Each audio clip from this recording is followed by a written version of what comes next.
Hello everybody, I wanted to take you to an archive photo that I remember was one of my main educational books, one of my main blueprints to work from.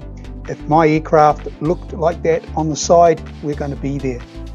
All the information was already there with the verticals, and then my horizontal ribs just had to spin out just the same way as all of these in the production line.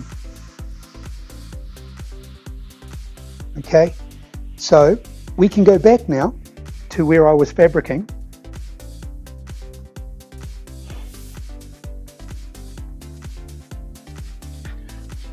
So as always, it is important to me to keep anything that is from the original aircraft. So I would even keep these little pieces of fabric on there, and then you might notice the stitching that goes through all of this. I had a very good upholsterer come to me. She did 3 attempts at getting a pattern made, just like you would a dress or a pair of trousers.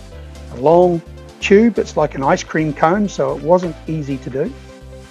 We took off all of the outside plates of the steps, and then my brief to her was to have it so that we can get it where you have the interlocking opposite stitches and have the same sized eyelets.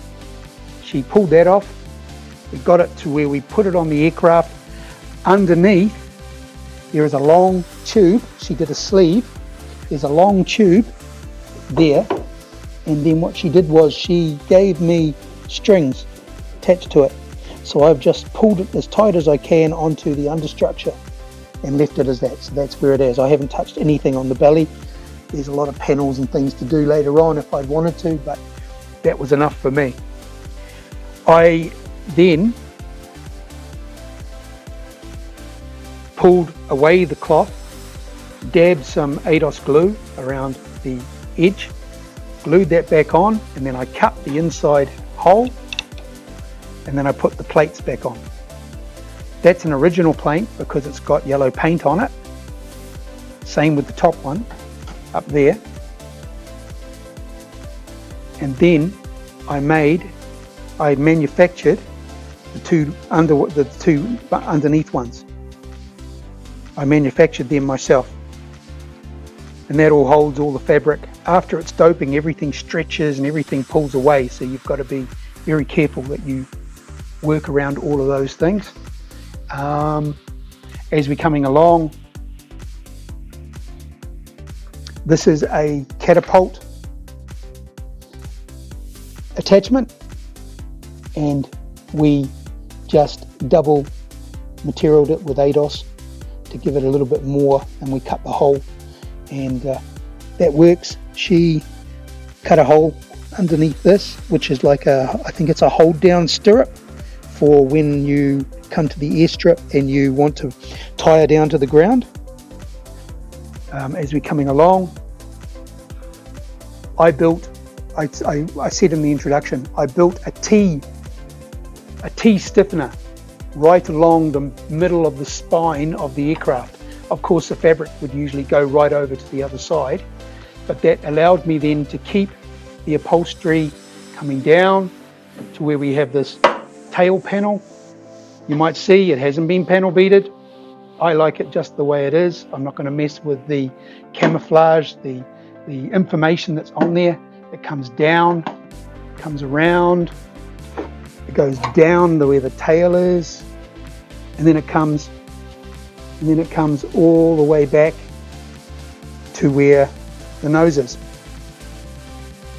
Pretty easy to see. Another inspection panel where the faceplate itself disappeared into the trees somewhere. That's all good. Okay, we can go up, and then I've masked, done black upperworks, and everything else is silver.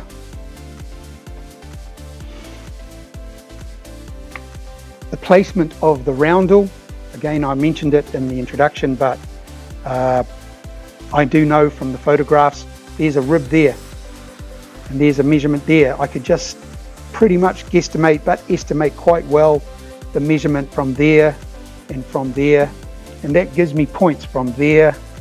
Even though this isn't, I don't know if this is out by 50 millimeters. That was the best that the upholsterer could do. The roundel, same thing. They are just diameter, same measurements incrementally into the center. I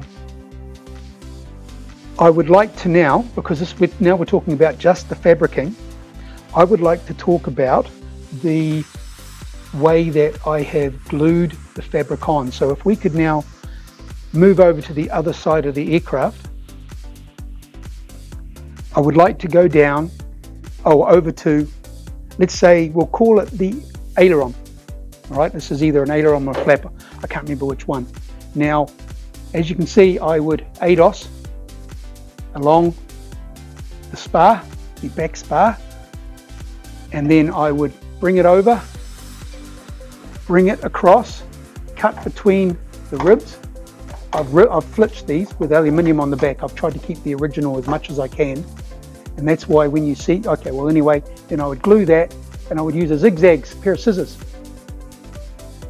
and glue it all together. This was 8 weeks of lockdown and nothing to do, and a whole lot of material and glue. So now you'll know why I had the patience to go and fabric every upper surface of all the wings, all the plane, the tail plane, the fin, the rudder, the elevators and the ailerons. It took a long time, but it was a lot of fun in the end. The result I love, and it means that everybody can look up or under and see the original aircraft. That's another story later on. I'll be able to tell you all about how I stitched and flitched the wings together so that I can keep everything original. We're now talking about fabric. So, would you like to come with me and I'll show you the fin and the tail?